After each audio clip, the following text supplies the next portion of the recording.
My name is Isabella. I am 30 years old, and looking back, I feel like every thread of my life was woven from that strange and painful realization that came to me very early on. Love in our family has never been equal, as if someone invisibly held the scales and tilted them over and over again. To one side, to where my younger sister Doris was beaming, with her golden curls like from a shampoo commercial, with her laughter that sounded like music in the house, and with the natural ease with which she received attention, as if the air itself was leaning towards her, whispering approval to her. I remember well the moment when everything changed. I was 5, only 5, and inside there was already the heavy feeling that I later learned to call loneliness. And before we continue, write in the comments from which city you are watching this video. Enjoy watching. It was my birthday, and I wasn't just waiting for a gift. I lived on that hope, cherished it like a little flame, dreaming that Mom and Dad would finally see who I really was and give me something that reflected my essence. I asked for a scientific kit, dreaming of discovering my first microscopic worlds, imagining how I would become a great researcher, and, trembling with excitement, I carefully and solemnly unwrapped the wrapper. But inside was a pink dress, embroidered with ruffles and sequins, something alien, as if it was meant for another girl, the one who hung around the house in such outfits almost every day. Mom, Martha, clapped her hands. Her eyes were shining. "Now you can look as beautiful as Doris," she said with a smile, not noticing how I lowered my eyes, how my heart sank with disappointment, as if someone had taken out of me the very hope I was trembling over. And my father, Albert, didn't even look at me. His attention was already focused on Doris, who, as soon as she saw her matching dress, spun like a ballerina, causing another wave of admiration. Since then, it has become a pattern, like embroidery, repeated over and over again, a pattern of my invisibility. As soon as Doris learned a poem or received a diploma for drawing, the house turned into a holiday fair. Balloons, pies, camera flashes. Her portraits immediately occupied the walls, refrigerator, shelves, as if her every smile was something that needed to be preserved for history. But I studied, tried, and fought, and when I won first place at a science fair at the age of 12, all I got was a listless, "Good job, baby," from my father, before the conversation immediately turned to Doris's upcoming dance concert. It was like a scream into the void, a scream that no one heard. At school, I hid in books like in a fortress, burrowing into them, as if they could hide me from pain, from indifference. I spent hours on scientific projects, hoping that somewhere, somehow, my efforts would be noticed. Every certificate, every diploma, every medal, of which I was proud, was gathering dust in the corner of the living room, next to the shelf on which Doris's sparkling trophies, covered with golden dust, shone under the lamps. It was as if even the light in this house was choosing her over me. I realized early on that love in our family is a bargain, and its price was too high for me. In the eyes of Martha and Albert, I did not meet the conditions under which approval is given. Doris was their dream, their pride, someone they could show their neighbors with a smile and say, "This is our star." And I was a shadow, awkward, too serious, too quiet, too inconspicuous. Still, I didn't give up. There was a fire burning inside me, warm, stubborn, almost a reproach to the world itself. I believed, no matter what, that one day I would prove my worth. Not for them. Not for the applause. But for my own sake. For the sake of that little girl who wanted a microscope so badly, but got frills. And this day has come sooner than anyone could have expected. The day I left our house and went to college was my first taste of freedom, real, complete, almost frightening. I remember standing in the doorway with my bag over my shoulder, my heart pounding, Albert nodding absently at me without taking his eyes off the newspaper, and Martha, without leaving the stove, said, "Just don't spend too much time on books, girl, you're going to have to settle down soon anyway." I didn't answer. I just went out. College turned out to be a revelation, like another world where I could finally breathe deeply. Here, among classrooms and laboratories, I stopped being invisible. My passion for biochemistry and environmental sciences no longer seemed strange or uncomfortable. She was appreciated. Respected. My works were not devalued, they were noticed. I received scholarships, got internships, participated in competitions, chased after every opportunity and held it with both hands, not letting go. while other students easily dissolved into noisy weekend parties, allowed themselves spontaneous trips out of town and endless gatherings until dawn with beer in hand and loud laughter, as if driven by some inner necessity, stayed in the deserted corridors of university libraries and disappeared into laboratories, where only the rustle of pages and the hum of machinery accompanied my search. It wasn't just a choice, it was salvation, shelter, and perhaps an attempt to fill the gaping void inside that once formed where love should have been. My concentration, discipline, and hard work were not for medals or another recognition, but rather the cry of my soul, desperately trying to find my place in a world where I could be someone, and not something less than the ideal that Doris had been equal to all her life. And this path, paved with sleepless nights and rejections of simple joys, finally led me to my first truly personal triumph. I graduated from university at the top of my class, and even before they put a square academic cap on my head, I already had a job offer from a prestigious biotech company. The salary wasn't fabulous, but it was enough to not be afraid of tomorrow, to keep my eyes on the supermarket, counting dollars, and most importantly, to start building the life I imagined as a child, lying on my bed in my cramped room, where the walls are still there were pictures of Doris, and my achievements were gathering dust on the bookshelf. I lived modestly, not allowing myself to spend on designer clothes, glossy cars, or trips to exotic islands. Every salary increase, every bonus, every extra cent, everything went to the foundation of my dreams, my own house, where every wall would reflect only my decisions, my story, my freedom. I avoided debt, studied the market, compared options, and at the age of 29, after years of financial discipline and mental rejection, I signed the papers for a house for $450,000. It wasn't a mansion, but it was mine, with 2 bedrooms, a modern kitchen, warm as a friend hugging my shoulders, a living room and a small garden in the backyard, in which I already mentally spent evenings with a book in my hand, a cup of tea and the rustle of leaves. Every corner of this house reminded me of me, the one who was once rejected, underestimated, forgotten, and the one who stood up, created, and achieved. And yet, when I called my parents, restraining my excitement, and told them about the purchase, I stupidly but still hoped, as if somewhere in me there was still that 5-year-old girl with a science kit in my dreams that maybe this time they would say, "We are proud of you." But, of course, that didn't happen. Martha didn't even ask where the house was or what it looked like, but she enthusiastically told me how Doris had won a beauty contest in the neighborhood, and Albert, without looking me in the eye, just shrugged his shoulders. "This is a pretty big house for one person, don't you think?" Their words stung, as always, but they have not penetrated me to the very heart. Because for the first time in my life, I wasn't building something for their approval, I was building for myself, for my silence, my freedom, my joy. It seemed to me that nothing would be able to take that away from me. I was wrong. Doris's wedding has become the #1 family theme. From the moment of the engagement, Martha threw herself into the preparations, as if it were her own ball. She discussed every flower, every napkin, every chord of music, and everything with that maniacal thoroughness that I once unsuccessfully sought in her attitude towards me. Albert, as always, stood by, proudly, with a slight squint in his eyes, ready to present their ideal daughter to the world again. I was present, of course. No matter how far away I was from them emotionally, I still considered it my duty to be at family events, not for their sake, but for the sake of my conscience. Even though I felt like a stranger, like I was invited to a celebration in honor of a complete stranger. The venue was fabulous. The ivory and gold room looked like it was carved out of an old postcard. Garlands hung from the ceiling, gently twinkling, as if the stars had descended closer to become part of the celebration. Light music poured from hidden speakers, enveloping the space with sound velvet. The guests laughed, moved in groups, raised glasses of champagne, discussing the weather, the bride's dress, and I stood aside at the snack table, watching everything revolve around Doris. As she once was in childhood, she was again the center, the axis of the family universe. And in this radiance, in this extravaganza of faces and flowers, I felt the same bitter detachment as that day with the pink dress. Peter, her fiancé, seemed to be a kind man, with a shy smile and gentle manners. He greeted everyone politely, treated everyone with respect, and even exchanged a few kind words with me. In another life, under different circumstances, I might even have called him a pleasant son-in-law. I gave Doris a gift, an antique locket, carefully selected by me, with an engraved inscription, on a journey full of love and new discoveries.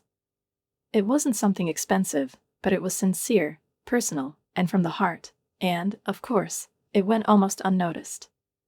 No sighs, no applause, no tears of joy, just a polite thank you and a glance that slipped by. Because it was me. It's always me. The ceremony hadn't started yet, and the guests were still arriving, shouting over each other, sipping sparkling wine and tasting tiny canapés. And Doris, like a butterfly, fluttered between them, beaming, as if the whole evening was built around the light coming from her. Her white satin dress caught every ray of the chandelier, trailed behind her like a cloud, and I habitually stayed at the edge, smiling when circumstances demanded it, trying not to get in the way, not to attract attention, to be part of the background, as I have done all my life. But under all this outward equanimity, under the strained smile, I felt tension. Something restless was in the air, especially in that strange, wary gleam in Martha's eyes every time her gaze lingered on me. I didn't know it yet. I couldn't have known, because despite all the years of observation, premonitions, accumulated patience, and bitter memory, I still believe that there are evenings when the worst remains in the past, and the ugliest does not intrude into carefully constructed reality. But this evening, which by all canons was supposed to be a celebration of love and the beginning of a new life, even if not mine, but a close one, slowly but inexorably began to tremble in its golden frames, like a photograph clutched with trembling hands.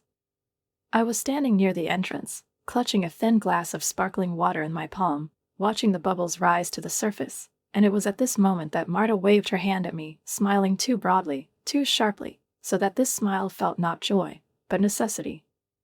Albert stood next to her with his hands clasped behind his back, as if he was preparing for an award ceremony, and not for a conversation with his own daughter.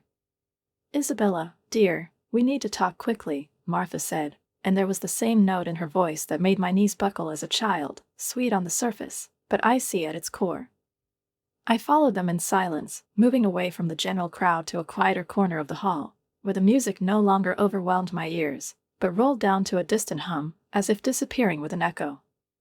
Peter, unaware of anything, was laughing with one of his relatives. His hand was on his father's shoulder, and his eyes shone with calmness, and all the more I felt the growing tension swirling around me like a dense belt of the thinnest wire. Martha spoke first. Her voice was muffled, almost affectionate, but there was an urgency in it that couldn't be dismissed. "It's such a special day for Doris. Everything has been going perfectly so far, right?" I nodded, almost automatically, although not a single cell of my body understood where this dialogue was leading. Albert cleared his throat, and before speaking, he cast a glance at Martha, the same family signal they exchange when they are about to voice something that has already been decided by the two of them. My mom and I were discussing one important thing. "It's about the future of this new family," he began, taking a step closer, as if approaching not me, but the stage on which he was going to act out his role. I felt anxiety rising inside me, as my breathing became shallow. Martha stepped in again, her eyes shining, but it wasn't the radiance of love, it was the cold light of calculation. "You have such a beautiful house now," she said casually, and then added, "and you're lonely. You don't really need all that space." I blinked, as if I'd heard something unbelievable, and for a moment I lost the connection between the words and their meaning. Albert stepped forward, smiling with the benevolence with which a bargain is offered. "We think it would be the perfect wedding gift if you gave your house to Doris and Peter." Time has frozen. The world around me became shaky, like a frame from an old movie. The laughter of the guests, the clink of glasses, the music, all this lost its clarity, merged into one hum, white noise, as if I were standing underwater. "Are you serious?" was all that could come out of my clenched lips. "Of course," Martha replied, and her voice was impeccably calm, almost joyful, as if she had just offered me a pie. "It's your duty. You're her sister. The family should help the family." My fingers clenched, my nails dug into my palms. I remembered every night I stayed in the lab, every vacation I didn't take, every warm blanket I didn't buy myself in the winter because I had to put it off. All those years when I gave up even the slightest luxury for the sake of one thing, my home, my fortress, my corner in this world. I shook my head slowly, very slowly. "No," I said, and my voice, though quiet, sounded firm. "I will not give my house to anyone." And then Martha's smile disappeared, as if someone had turned off the light. Something dark flashed in her eyes, not just disappointment, but rage, veiled by years of restraint. Albert clenched his jaw, his face became hard. Before I could take a step back, before I could prepare myself, something changed. The whole scene, which had seemed unpleasant before, suddenly took on a dangerous tone. And before I realized what was happening, Albert's hand shot out to the nearest table, and I saw him grab a heavy metal cake stand with force, the one on which Doris's engagement cake decorated with sugar roses and gold beads had recently been displayed. He didn't say a word, didn't make the slightest pause, as if this decision had been made inside him long before that evening. With some wild, cold decision, he swung this stand at me, and the whole act was so swift that at first my consciousness simply could not believe what was happening. And then the blow. The metal crashed into my head with a sickening crack, and everything disappeared in a blinding flash of white-hot pain that cut through my consciousness like lightning through a dark sky. I staggered back, instinctively clutching my head, and under my fingers I immediately felt the sticky, warm viscosity of blood that seeped through my skin, trickled down my temple and behind my ear, trickled down my neck like molten wax, leaving behind a burning trail.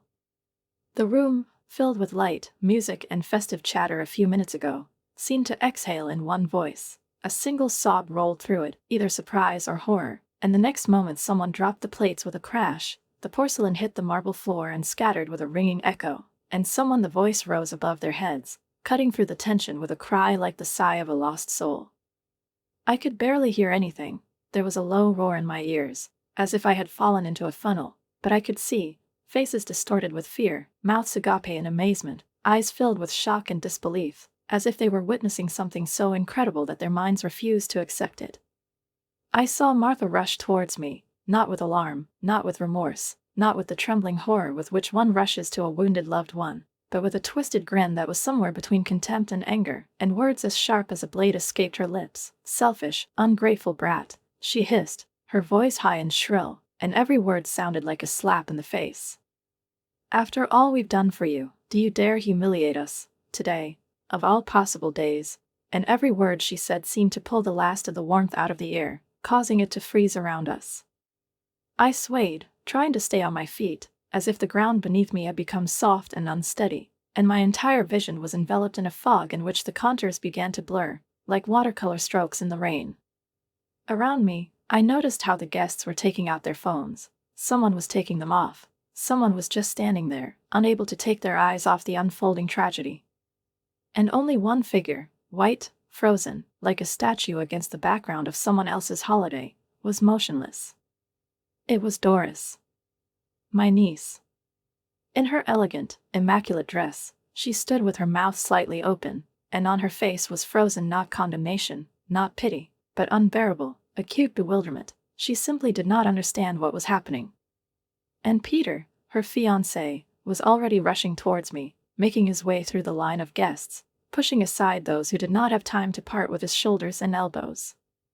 There was determination in his eyes, and fierce defensiveness could be seen in his every move.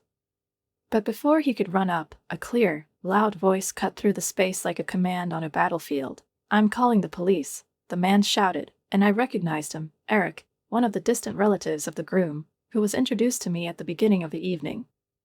He was already dialing the number, quickly dictating to the operator what had just happened, without hiding either his intonation or his anxiety. And Martha, as if enraged, rushed to me again, shouting new insults, venomous and furious, like a snake bite, but Peter arrived in time, and his body stood between us like a wall.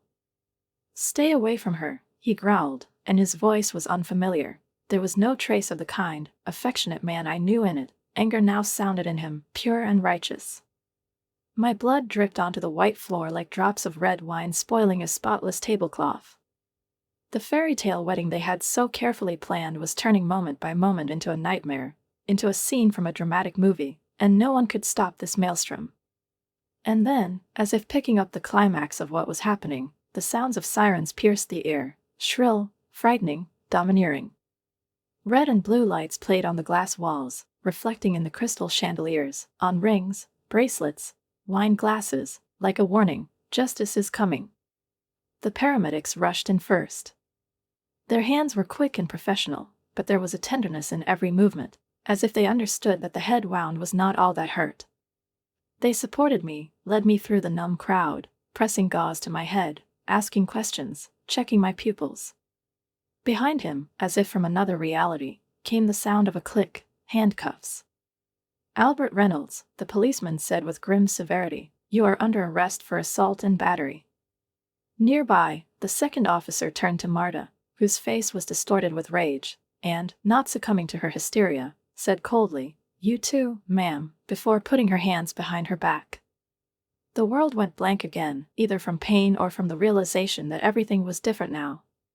The paramedics led me to the ambulance, and every step felt like a throbbing in my head, an ache in my chest, and a deafening emptiness in my soul. Outside the wedding hall, everything was blurry, flashing lights, bustling figures, hurried footsteps. I almost didn't feel like I was being put on a stretcher, but I could hear snatches of other people's conversations randomly circling around me, like bees around a torn-down hive. "Did you see how he hit her with a cake stand?" Someone's voice, full of disbelief. "I wrote it all down," said another. "It's unbelievable, at the wedding of my own daughter." The paramedics wrapped bandages around my head, and their voices were calm and focused. One of them was checking his pulse, another was examining his pupils, someone was measuring his blood pressure, and all this was happening so fast that it seemed they were moving in slow motion, with precision and care. I noticed Eric nearby. He was still talking to the officer, showing him a video on his phone. A woman I hardly knew approached them, holding her phone in her hands as if offering something valuable. "I wrote that down too," she said softly. "You can have my copy, too."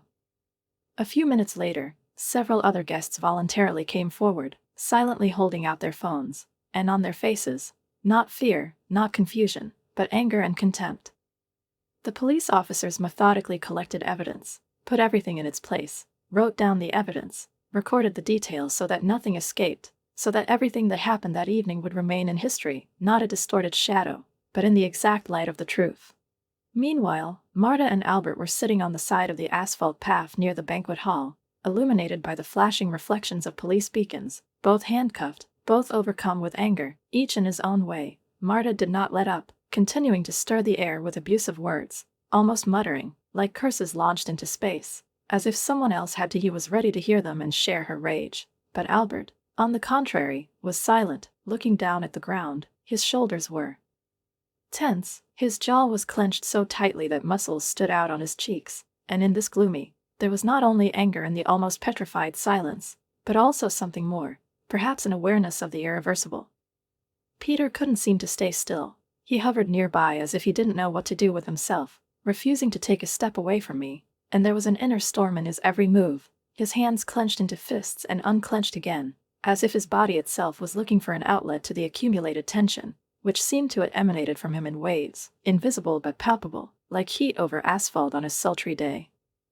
"It was supposed to be a wedding," he muttered to himself, his voice hollow, broken, almost childish in its disappointment. How could they turn it into this? One of the officers, a young man with soft features but cold, professional eyes, approached me cautiously, as if afraid of causing more pain, and, stopping a few steps away, said with a polite but distinctly official intonation, "Miss Reynolds, as soon as you feel a little better, we will need your full attention. Application form. We regard this as a criminal offense, aggravated assault, especially considering the severity of your injuries and the presence of numerous witnesses." I nodded weakly. Every gesture was painful, my head throbbed with every heartbeat, and as if in time with this agonizing pulsation, I was loaded into an ambulance. Through the half-open door, I managed to see Doris again for a second, not the bride, not the girl beaming with happiness, as it should have been on her most important day, but the girl in a dazzling white, but wrinkled and stained dress, whose gaze became empty, as if something had dried up in her. She didn't scream, she didn't rush, she just stood surrounded by her remaining family, and the shadow of her body lay on the floor, casting a long line like a crack. I saw how her hands, folded on her chest, were trembling, and how her lips were giving out a barely suppressed sob. The cracks, Yes, I could see them as they began to spread across the smooth, carefully constructed surface of their world, starting from the very moment when the ambulance doors closed behind me, hermetically cutting me off from this chaos, and in the silence filled only with the sound of an accelerating engine, I realized it wasn't just the end of the wedding, it was the beginning of something more. The beginning of reckoning. From the car windows, I saw the guests, still standing nearby, talking quietly, hiding their eyes. As someone hid their face, someone shook their head in disbelief, and someone silently left, as if they wanted to erase what had happened from their memory. The music had long since stopped, no one was dancing anymore, no one was laughing, and the festive garlands, still twinkling, now seemed indecent in their feigned gaiety. Inside the hall, Peter's parents, Mr. and Mrs. Lawrence, stood in front of Doris and her confused, exhausted relatives. Their faces were focused, like the faces of judges, and there was more than just pain in their gazes. It was disappointment, petrified in determination. "This is inexcusable," Mr. Lawrence said, and his voice, deep and confident, echoed through the silent room like a verdict. "We will not allow our son to link his fate with a family where violence is allowed, where cruelty flourishes." Mrs. Lawrence nodded silently, her lips pressed tightly into a thin line, her eyes glittering, but not from tears, from suppressed indignation. "We trusted you," she said, and her voice trembled like a thread about to break. "We welcomed this engagement because we believed in Peter's love for you. But after what we saw today, there will be no marriage. Not now, not ever." Doris gasped as if a knife had been thrust into her. Tears instantly appeared in her eyes, and she helplessly stretched out her hand forward, whispering, "Please," as if her voice could rewind the events. But Mrs. Lawrence took a step back, as if she had been burned. "It's not just about today," Mr. Lawrence continued, and there was an unwavering tone to his words. "It's about who you are. About what kind of people surround you, what kind of family you come from. We will not expose our son to such poison." With that, they turned around and left, their steps firm, determined, and no one tried to stop them. Doris was left standing alone, her arms hanging limply, and the dress, once the pride of the day, now flowed across the floor like a fading flower losing its petals. Peter stood a little to the side, and his face was a stranger. He did not say a word, did not stand up for her, and when their gazes met, there was no love or desire to fight in his eyes, only fatigue, regret, and deep disappointment.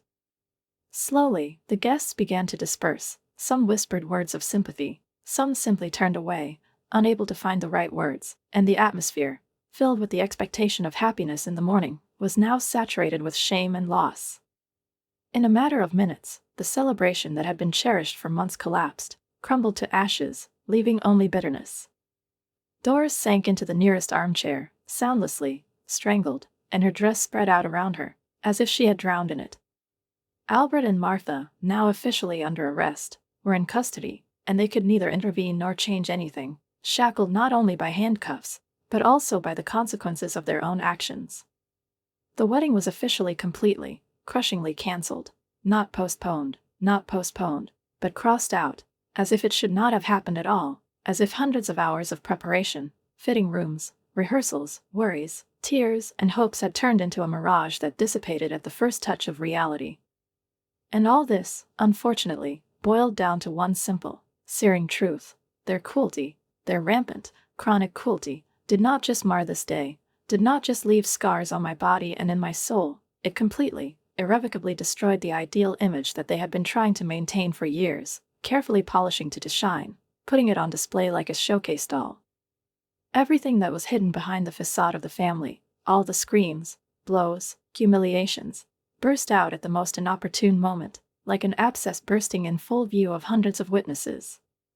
The hospital room they brought me to was small, with milky white walls slightly yellowed with age, and surprisingly quiet, especially in contrast to the deafening chaos I left behind. The fluorescent lights hummed steadily and faintly overhead, creating a sense of unreal time, as if everything that was happening somewhere between a dream and reality. The nurses, focused and precise in their movements, worked without unnecessary words. One checked the pressure, the second carefully sewed up the wound at the temple, scrupulously, almost with maternal care, then applied a bandage, stroking the skin with a cotton swab. I lay motionless, too tired to move, and not even from the pain, although my whole body was aching with heaviness, but from the immense weight that pressed inside. My heart felt heavy, as if it were filled with lead, and every thought echoed hollowly. The doctor said I had a concussion, but fortunately, not a single fracture. A small miracle, said an elderly therapist with a soft voice, looking at the pictures. I was lucky. But I didn't feel lucky. Not that night. Not after everything. I fell asleep and woke up from a shallow sleep full of fragments of dreams, where Peter's voice was drowned out by Martha's screams, and crumbs from a broken cake turned into shards of glass. The door creaked, and Peter entered the room. His face was tired but focused, as if he had spent the night in an endless mental dialogue with himself. In his hands he held a small bouquet of daisies, simple, fresh, smelling of the field. It was a humble, sincere gesture. "Hey," he said softly, coming closer to my bed, as if he was afraid to disturb the fragile silence. I tried to smile, but the corners of my lips twitched. "You didn't have to come," I whispered. "I wanted to," he replied firmly, sitting down next to me and squeezing my hands in his.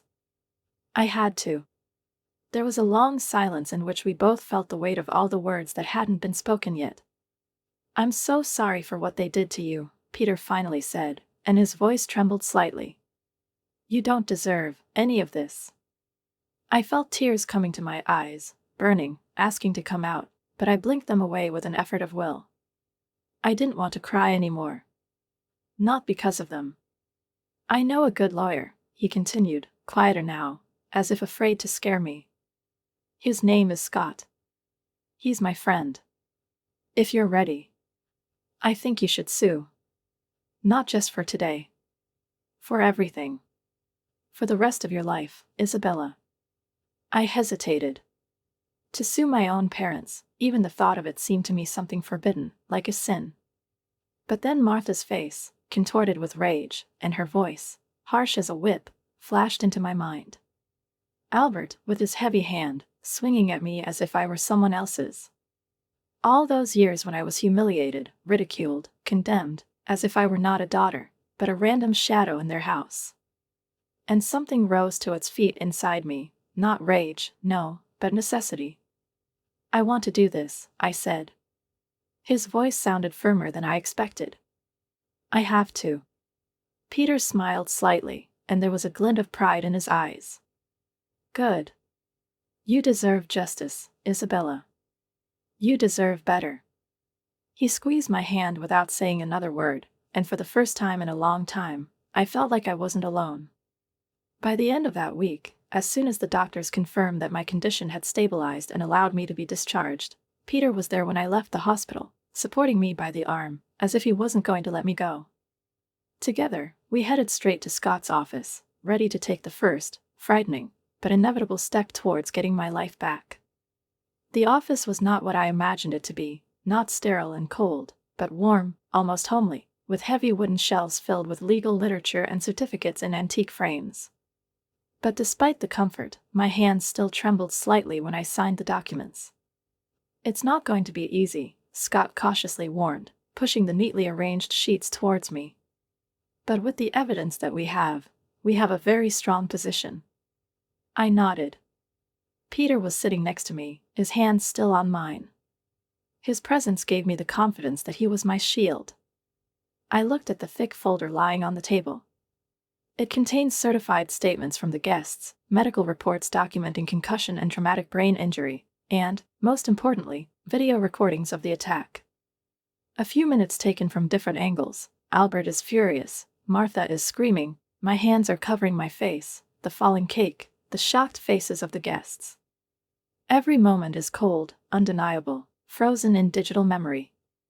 "I'm ready," I said in my own voice, calm but firm, sounding as if there were years, no, decades of suppressed pain, restrained screams, and unfulfilled hopes behind those two words. "I want to do this." Scott, who was sitting across from her, nodded stiffly, and there was a flicker of approval in his gaze, stern, professional, but at the same time human.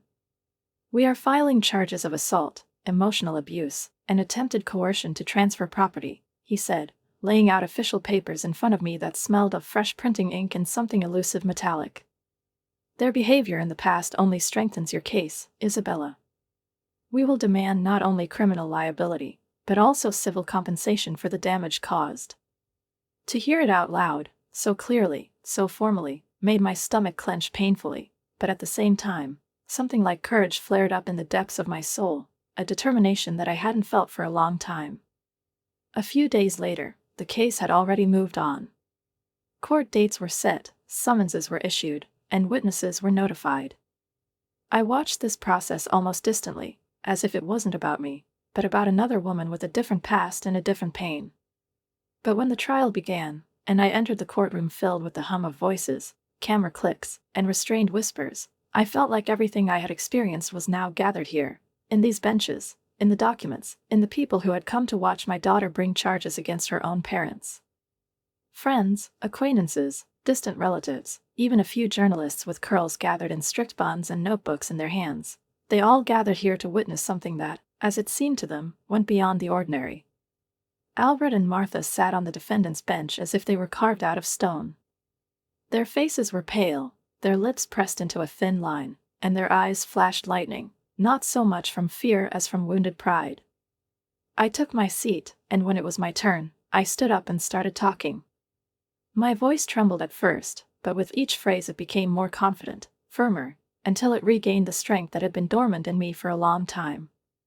I told them everything, about the cold in the nursery where I grew up unnoticed, about the favoritism that Marta lavished on my brothers, as if I were just a temporary tenant in my own house. I talked about the years of psychological terror, the neglect, the pricks of ridicule, the words that cut deeper than any blow. And finally, about the wedding, which for me was not the beginning of a new life, but the apotheosis of the pain that I had been hiding for so long. When Scott presented the videos to the jury, the courtroom froze.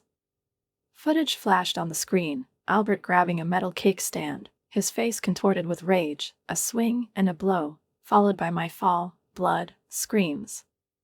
Martha is screaming, furious, like a demon in white. The guests rushed to the phone, someone tried to run up, someone shouted, "Stop him." All this was captured in the cold, objective truth of a digital camera. The witnesses called to court confirmed everything. Eric, who sat on the podium, spoke without hesitation, not only about the attack, but also about the life that I led next to these people, which he, as a family guest, saw only in fragments, but enough to know that I was not lying. Other guests said the same thing, painting a picture of years of favoritism, emotional pressure, and constant manipulation. Albert's lawyer tried to defend his clients by arguing about short-term mental confusion, high tension, and misunderstanding. But the evidence was too strong, and the truth was too clear, almost tangible. The jury didn't need much time. When they returned, their expressions were grim and confident. I was sitting at the plaintiff's table, my palms were wet, and my heart was pounding as if it wanted to burst out. Peter, who was sitting next to me, silently reached out and squeezed my hand. There was everything in that silence: support, trust, a reminder that I was no longer alone. The 4 jurors stood up, clearing their throats, and read out their verdict. We, the jury, find the defendants, Albert Reynolds and Martha Reynolds, guilty on all counts. These words swept through the hall like a knife on a taut string. Martha screamed, clutching the edge of the table, as if hoping that the wood would withstand what her soul could no longer withstand. Albert lowered his head, his shoulders shook, but he didn't say anything. This time they couldn't get out of it, couldn't hide behind false smiles, couldn't outplay their sympathy. Justice was here, nearby, it was being done at this very moment. Judge Hamilton, a woman with a sharp voice and a look that could be used as a surgical instrument, did not hesitate. In the light of the irrefutable evidence presented, she said evenly, coldly, and taking into account the prolonged and systematic emotional damage caused to the plaintiff, I hereby sentence Albert Reynolds and Martha Reynolds to 8 years in prison without the possibility of parole before serving at least 6 years. The audience exhaled. And she added, the defendants are also required to pay the plaintiff full compensation for medical expenses, legal fees, and moral damages. It was more than I had ever dared to hope for. The bailiffs came over and snapped the handcuffs on Albert and Martha's wrists. There is a mixture of shock, indignation, and confusion in their eyes. As they were being led away, Albert turned around, looking for my gaze, as if he wanted to find forgiveness, hope, and the rest of his daughter's love in it. But he didn't find anything. We watched their figures disappear through the side doors of the hall, engrossed in the justice system they had considered untouchable for so long. When the judge's hammer slammed shut, marking the end of the hearing, a long, deep, liberating exhale escaped from my chest, an exhalation that I didn't even know I'd been holding back all this time. It's over.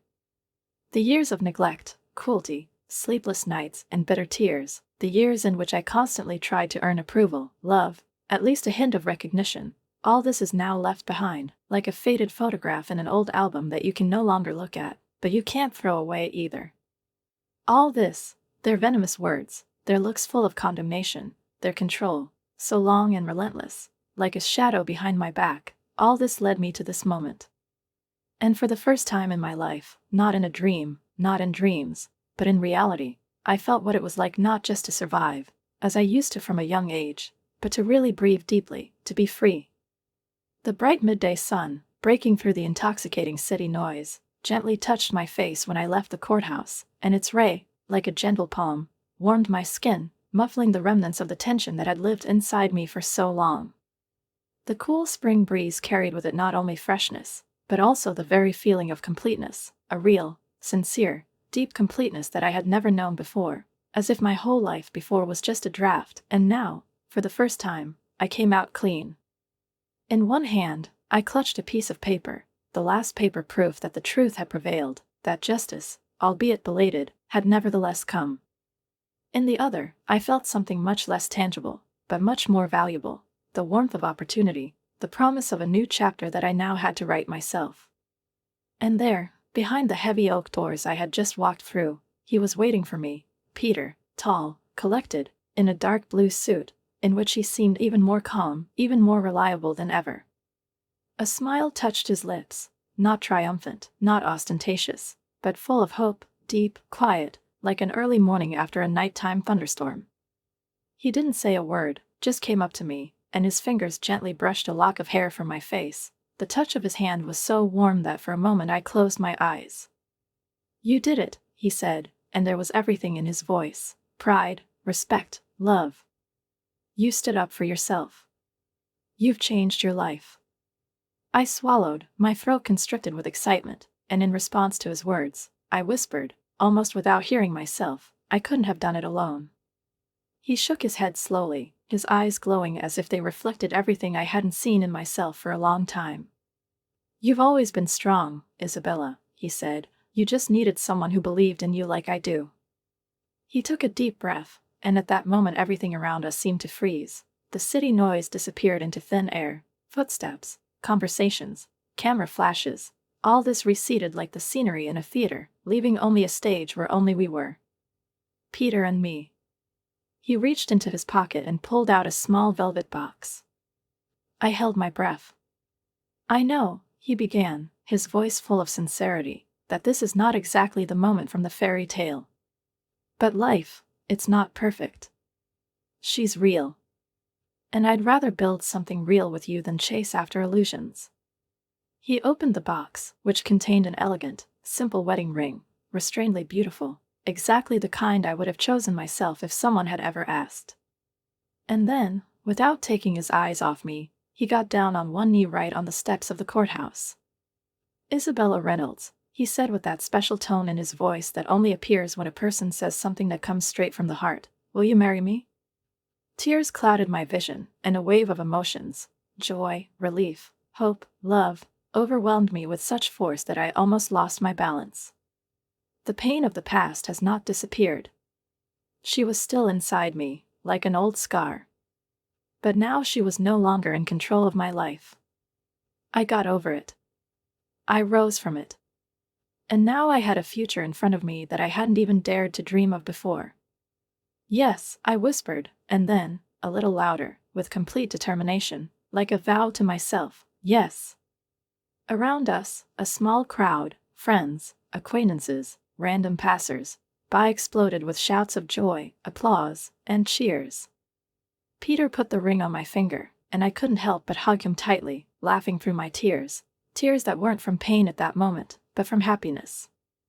A few months later, on a sunny day full of lightness and peace, we had a simple but beautiful wedding, surrounded by people who really cared about us, without masks, without pressure, without hypocrisy.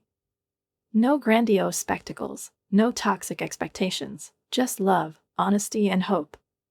After the wedding, Peter and I moved into my house, which is now our home.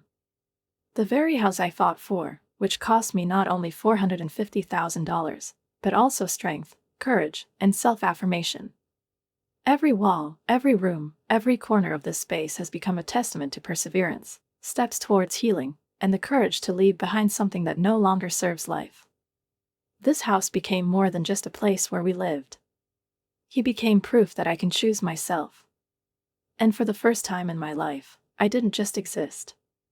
I was truly, deeply, joyfully alive. Thank you so much for listening to my story to the end.